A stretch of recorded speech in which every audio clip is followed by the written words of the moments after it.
All right, guys, we're here at stage 3. We're in Toronto at my home venue, Angelstone, and I'm joined by Captain Canada himself, Ian Millar. Ian, welcome to Angelstone, bud.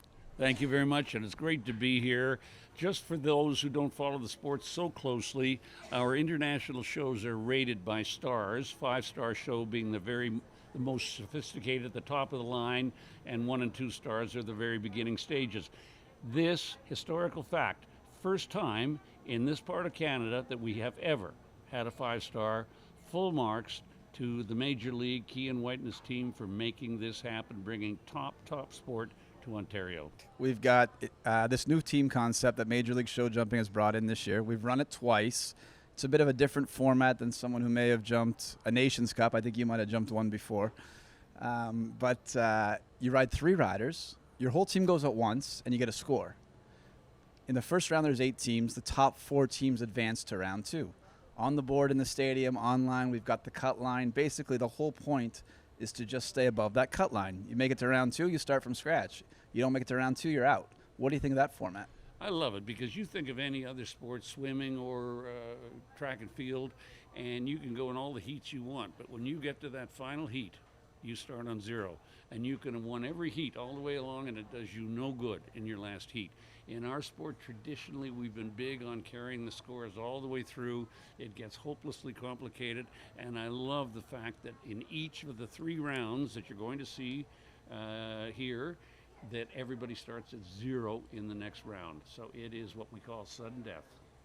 So we've had 2 events, like I said. Eye Candy has actually been dominant. Your daughter Amy rides on the Eye Candy team, and she's been instrumental on that team. They're running again the same 3 riders they rode the first 2 stages. We got Amy, we got Paul O'Shea, and Jacqueline Steffens. Nice to have 2 Canadians on a team. What are your thoughts so far after 2 phases? Well, it's nice that I kind of think the Eye Candy name must have been named after Amy and Jacqueline. No, it's not. This is the name of the farm for years ago, and it's a very, very strong team. And what makes a really good team is if they get along and there's a feeling of synergy between the athletes. And that's what you have with these 3 riders. There's 3 of them, but 3 adds up to about 10 when they get in the heat of it. They really have each other's back, and that's really their strength, and they're having a fantastic go. Now, I know we had the draw party last night. Conveniently, Eye Candy gets to go last, and going right before them is the Lucky Charms, who actually have some kind of rivalry going already with Team Eye Candy. Lucky Charms this week, they're running Shane Sweetenham, LACEY GILBERTSON, and Andrew Bournes. What are your thoughts on that team this week? That is a very, very strong team. I still like Eye Candy better. We can't underestimate the draw. That's a really big deal because to be able to see where the other teams stand ahead of you is so important.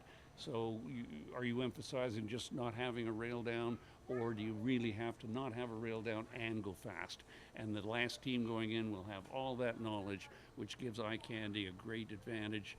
And I suggest it's going to come down to that kind of strategy tonight because the teams are all strong. They're all good riders. I think in that first round we'll see quite a few similar scores, and it'll come down to the time. Now, probably I would say going in on paper, probably the favorite this week would be the Diamond Devils. They're riding Natalie Dean, Aaron Ballard, and Bliss Hears. We've got some strong, fast horses, fast riders. What do you think of that? Again, a lot of speed on that team, but they got to leave the rails in the cups. And sometimes riders just get going too fast and rails fly.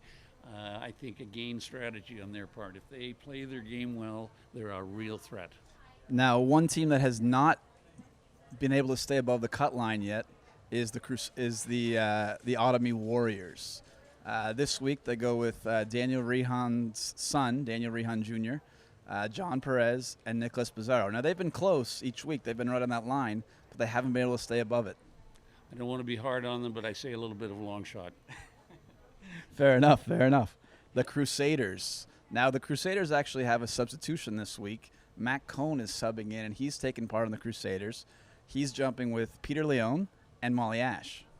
Those are great friends of mine, and Mac is a teammate, next teammate of mine.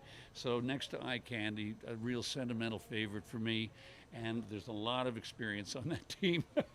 if you add up their ages and do an average age on that team, they're, let's call them mature. And I think their maturity and their good judgment might just get them in that top 4. Now the Blazing Sevens. The Blazing Sevens have had some bad luck. This is actually, I think, the second time they've drawn first. They have been above the cut line once. I believe they finished 4th, just missed the podium. But this week they're riding Nikki Hurt, Chandler Meadows, and Lauren Huff. I hate to be too hard on them. I'm not sure. I think they're right on the edge of making that 4. Now another team that is absolutely stacked this week is the Roadrunners, the team from the desert in California. We got McLean Ward, we got Adrian Sternlick, and we got KAITLIN Campbell. You'd almost give them a pass into the top 4 without even going. That's strong. And so, yes, I called them for a top 4. And last but definitely not least, another team that has not quite cracked that cut line yet is AIM United. This week they're riding Ashley Bond, who just got back from the Olympics, Kat Tyree, and Brianne Goutal.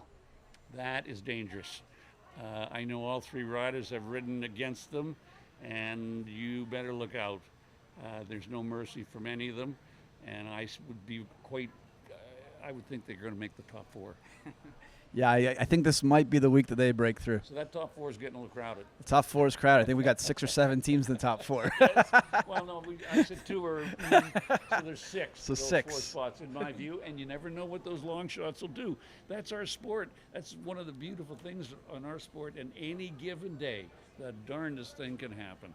Agreed. Well, Ian, thanks for being here, and I guess I'll be joining you as a spectator on Saturday night. But let's cheer on some of our Canadians and make it a great night.